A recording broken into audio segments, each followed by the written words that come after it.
Good afternoon, ladies and gentlemen of the jury.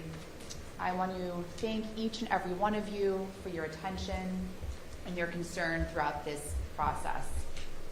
We've been together for many days now, and I know you've been paying good attention to every witness and all the testimony that you've heard. I think we can all agree that it's tragic circumstances that have brought us together. But as Ms. Feralia told you at the outset of her opening statement, it is a privilege to present this case to you on behalf of the state of Ohio. And before you get to deliberate on this matter, I will provide my opening closing argument. Then you'll hear from Mr. Mack and Mr. Johnson, and then you'll hear once again from Ms. Feralia, because the state of Ohio bears the burden, and you'll hear from the state last before you deliberate. Ladies and gentlemen, we are all together today because of the choices Bionca Ellis made on June 3rd of 2024. That day was like any other day in the life of Margot Wood. And I think we can all relate to what she did that day. Take your kid to the grocery store. It's something that is fun. It's a little get out of the house, buy candy, flowers with your child.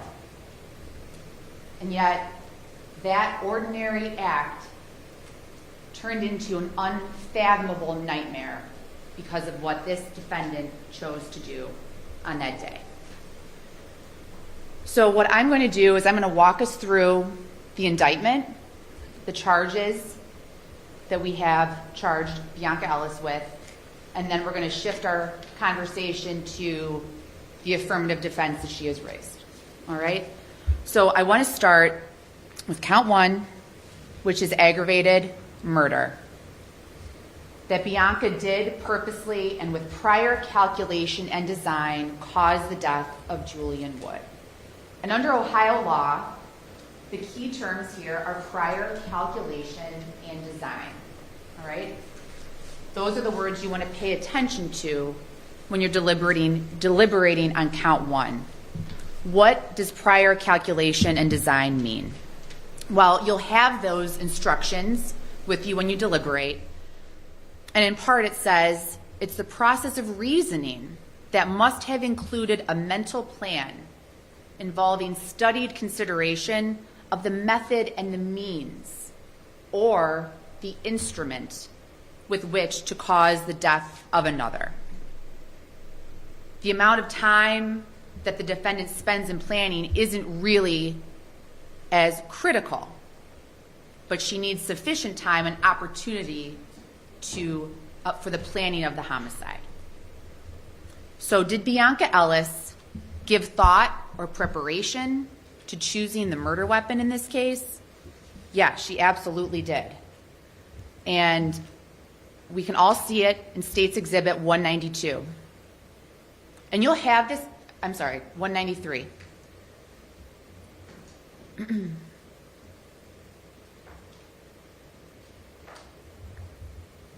182, Your Honor, I apologize. Sure. Ladies and gentlemen, you will have these videos back with you when you deliberate. I'm going to let this play for just a second, and then we're going to be quiet. I'm going to be quiet for about 50 seconds while we watch Bionca Ellis choose her weapon.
"50 seconds.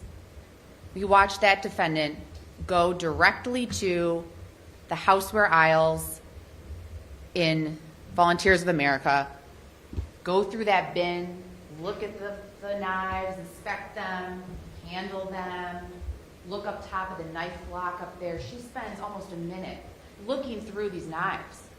She doesn't pick the first one she sees. She finds the two favorites of hers, and then she walks out of the store. She made a decision. That was careful.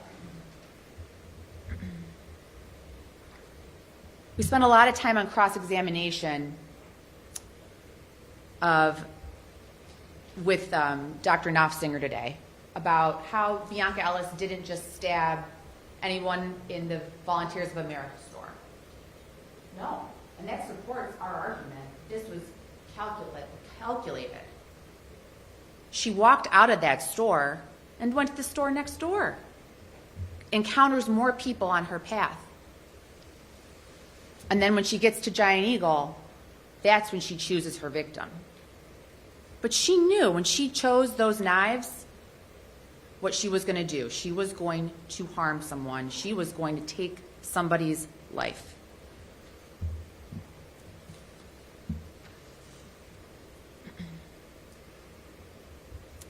Now, murder is count 2 and 3, and they're charged under different sections. So count 2 is that Bionca Ellis did purposely cause the death of Julian Wood. And count 3 is that she caused his death as a proximate result of an underlying felony. And what we mean by that is that he died because she committed or attempted to commit felonious assault and or endangering children.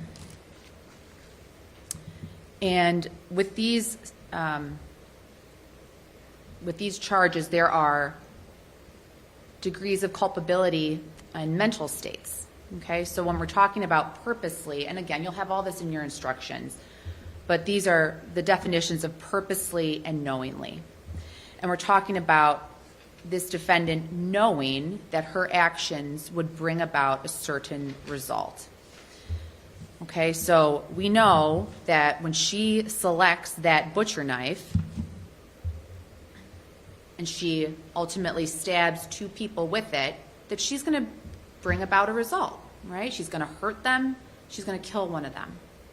And you think about it, with a butcher knife, if you stab somebody, that's going to be the result. You harm or kill. Okay, so when you deliberate these counts, ladies and gentlemen, you can consult your instructions. I'm not going to go through these ad nauseum, okay? I know that you are a smart, attentive jury, but I do want you to pay close attention to count 1 and talk a lot about that prior calculation and design and the plan that Bionca Ellis had that day. And of course, she had no relationship to these people, and that's okay for proving prior calculation and design.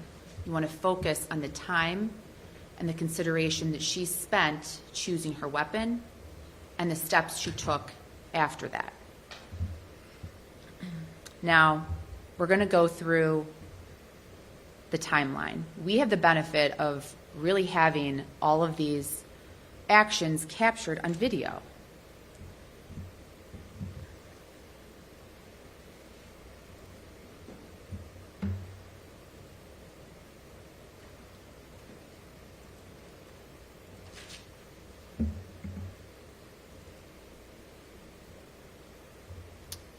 So we know that in a couple days prior to June 3rd, Bionca Ellis had a run-in with the North Olmsted Police Department. And that's important because it's part of the anger that fuels her on June 3rd. You heard testimony about how she was in their jail for a night and that she was purported to have all sorts of property and money and gift cards and other items. So when she's walking around on June 3rd, we know that that's on her mind. She says as much herself. But let's walk through this timeline that we have. right? And again, you're going to have these videos. You'll have the compilation video that we went through together. But what I put together today is a kind of a streamlined timeline, all right? So we can see kind of minute by minute where she is. So at 2:36, you see her in that yellow circle. She's in her wheelchair. She's on the North Olmsted Police Department property.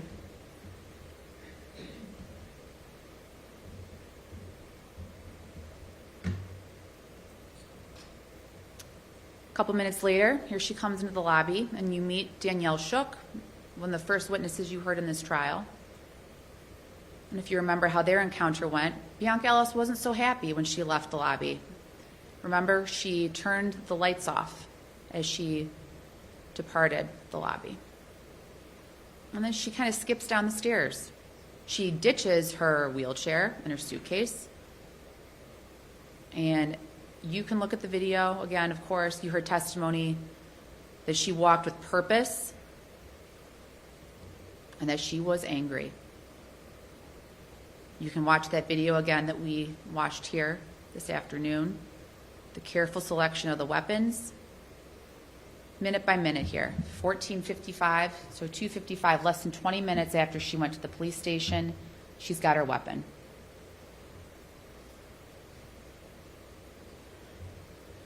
14:56, she's going to enter the Things outlet.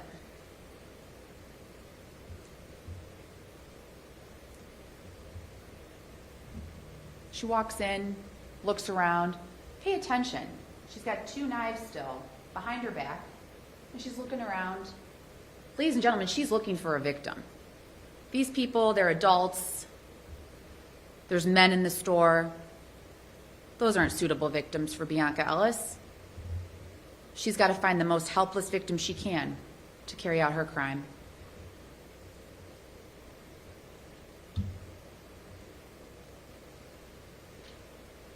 She exits. What does she do then? Well, she's got 2 knives. She can't use 2 knives. So she's got to ditch one. She's got to keep the best one. What does she do? She taps her knives against the brick column, ditches the flimsy one, keeps the superior knife to carry out her act. Look at her walk. She's not going into that store for anything but to wreak havoc on somebody that she hasn't chosen yet. And unfortunately, or fortunately, how you want to frame it, again, it's all on video what she does that day. 2:57, there she is, knife in hand.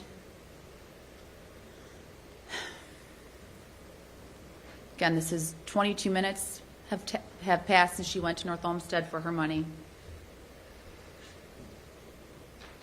And here it is. Ladies and gentlemen, this is the decision she makes after she's selected her weapon. These are the people she wants to harm. It's been decided. This is a volitional choice, ladies and gentlemen. This woman is not experiencing, and we'll get there, but this is a woman who has made decision after decision and planned this out.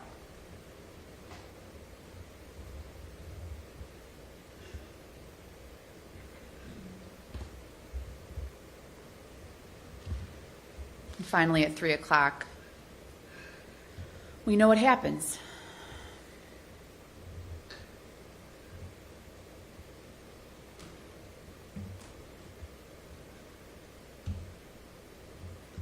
Now, part of my job here is to make sure that you understand the elements. I'm not going to dwell on this at all, but we know that a child died. To prove that there was a death in this case, we had to show some autopsy photos.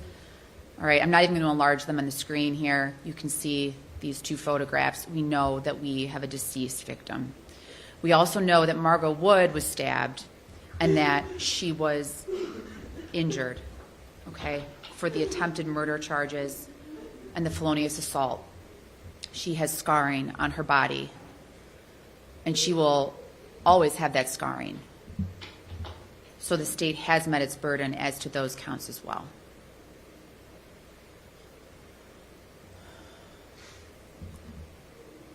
this case is unique, of course, as we all know, that the burden shifts, right? The state has proved beyond a reasonable doubt all these elements of all the charges against this defendant. Now, there's another step, and you all know it, and you don't have to overthink it. I know it is complex, but at the same time, you want to take it step by step and not overthink what we have to do. So what does it mean that she raised this defense? Well, you know that she has to prove something to you. Has she done that? And how can we tell? Again, I'm not going to read all this stuff. I usually don't put much writing on these slides, but because there is so much to get through, I want you to be prepared for what you'll have to read and talk about in your deliberations. The testimony from Dr. Knopfsinger is pretty fresh in all our minds because he finished his testimony today. The fact that this defendant has schizophrenia does not excuse her for her conduct. So now we are talking about kind of the battle of the experts. Let's talk about Sarah West. All right, you heard from her last week. Her opinions are based almost solely off of this defendant's self-reports. I don't know about you, but I got the sense from her testimony that she either hadn't watched the videos or really did not remember them and did not factor into her analysis of this defendant. You'll have her report to go through.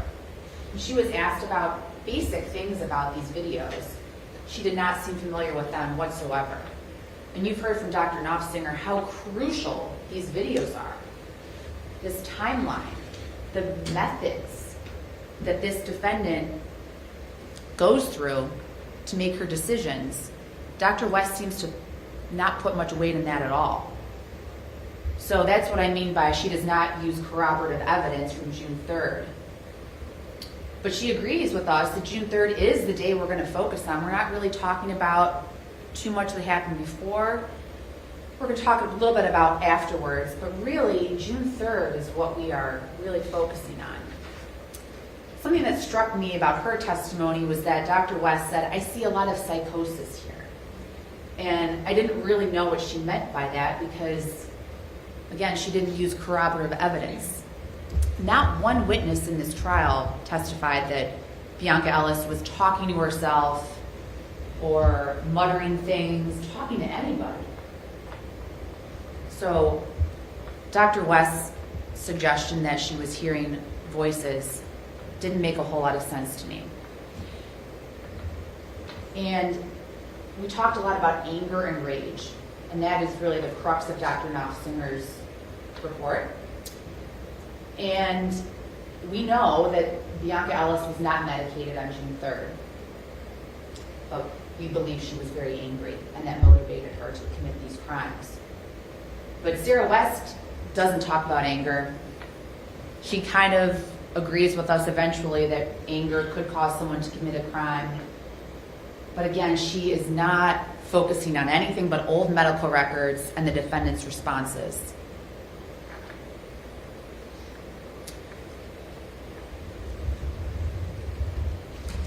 Do you remember Dr. West talking about disorganization? That was a big theme of her report and her presentation. And she didn't really define it. And she also said things like, I believe, and maybe so, and probably. Ladies and gentlemen, the preponderance of the evidence is a different burden than the state has to prove when we are proving the elements against this defendant. Think of the tipping of the scales. Okay? It doesn't have to be much of a tip. If you don't believe Sarah West, the defendant has not met her burden in this case. And I submit to you that she has not met that burden. Her theme doesn't make a whole lot of sense. She kept saying that this defendant was disorganized. And I did not find that to be helpful because she didn't really explain it, but Dr. Knopfsinger does. What does he say in his 36-page report where he overturns every video, every record, every interview, and he analyzes it through his expert lens? And again, you can see his report, you can read every word. he talks about what disorganization means. It is word salad. It is gibberish. It's nonsensical. His examples that illustrated this were someone that is loitering or trespassing and doesn't understand what they're really doing. They're kind of aimless. Bionca Ellis isn't aimless. She's angry. She's not disorganized. She's committing a specific willful act. She is not a disorganized person. And Knopfsinger really delves into that for us. So here we are. There's two prongs, as you know. I know you paid good attention in this case. And it's a second prong that we are really focusing on. There is no question this defendant is schizophrenic. That's prong one. Bionca Ellis suffers from a severe mental disease of schizophrenia. However, the fact that she has that diagnosis does not mean that she didn't know what she did was wrong on June 3rd.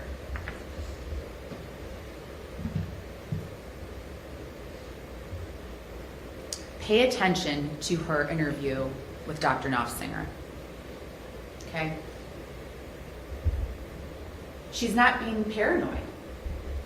I thought some of the best testimony that made sense to me was about, she's not talking about, there's aliens or there's ghosts or whatever there is that I'm protecting these people from. There's no delusion. There's no grandiose explanation for what she did. She doesn't think that these people are harming her. Those were examples Knopfsinger used to explain why someone might act the way she did if they truly were insane at the time of that act. We have none of that here. None of that. She is fueled by anger. She is dehydrated. These are her words. You'll watch the video. She's dehydrated. She's hungry. She hasn't slept.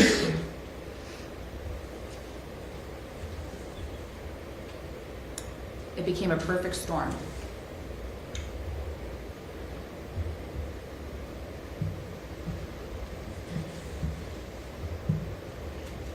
Keep in mind, Dr. Knopfsinger has testified for the defense and the state. He's 30 plus years of being a psychiatrist. He has seen a lot of different things come across his desk. He has no interest in the outcome of this case beyond the work that he did, the report he made. He's telling us what is based on his experience, his training, his knowledge. This is not an NGRI defendant, and here's why. Today, he told us that in order to be successful on this affirmative defense, she's got to prove that what she thought, what she did, was right. And she has not explained that in any way. There is no rational motive.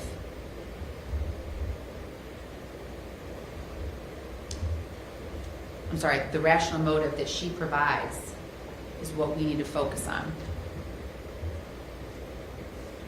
Hungry, dehydrated, missing money. It all comes together. And when she's angry and she sees those people, the relationship, the close relationship in time, that's what we have. That's why we're here. So, ladies and gentlemen, you'll have all the evidence. You can go through all of it. And I know there's a lot. There's body cam and there's interviews. Watch her interview the next day. I want you to do that because she's still very angry the next morning. And I remember we played the interview in court, how loud it got towards the end. You could hardly hear her in the beginning. And then later on, she's shouting, "Stupid people, liars, thieves."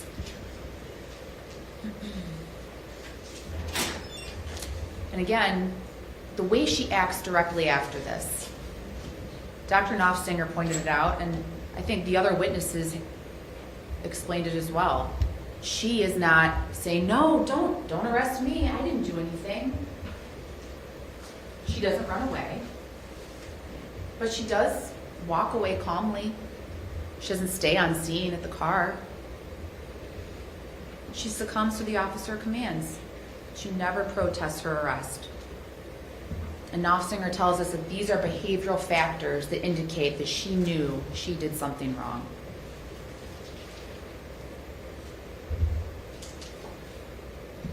The actions of stabbing. What a personal, gruesome thing to do. And I think on cross-examination, Mr. Johnson talked about, well, wouldn't 30 stab wounds be more indicative of rage?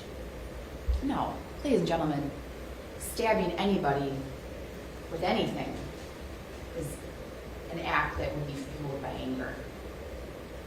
To have a 10-inch knife with a 7-inch blade and to select the most helpless victim possible and then stab that victim twice, that is rage.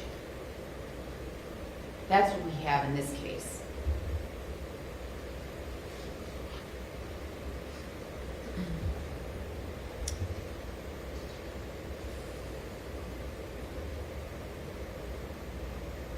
All right, so here we are at the very end, kind of to recap our timeline.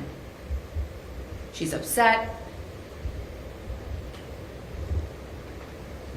She goes directly to the knife houseware aisle in Volunteers of America, and she carries out her crime.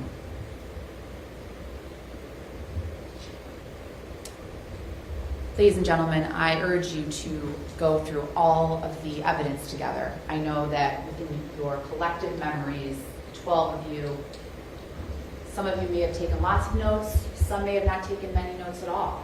And that's all right. Listen to one another. Talk to one another. Go through every video, the reports by the doctors, and discuss. Think but don't overthink. Bionca Ellis is responsible for the death of Julian Wood. And Mr. Mack told you that, if you remember, in his opening statement a week ago. But she did it with prior calculation and design. She knew what she was doing that June afternoon. Hold her accountable for what she did to that child and his mother. She knew what she did was wrong. Find her guilty. Thank you. Thank you, Ms. Mateo. Mr. Mack, Mr. Johnson?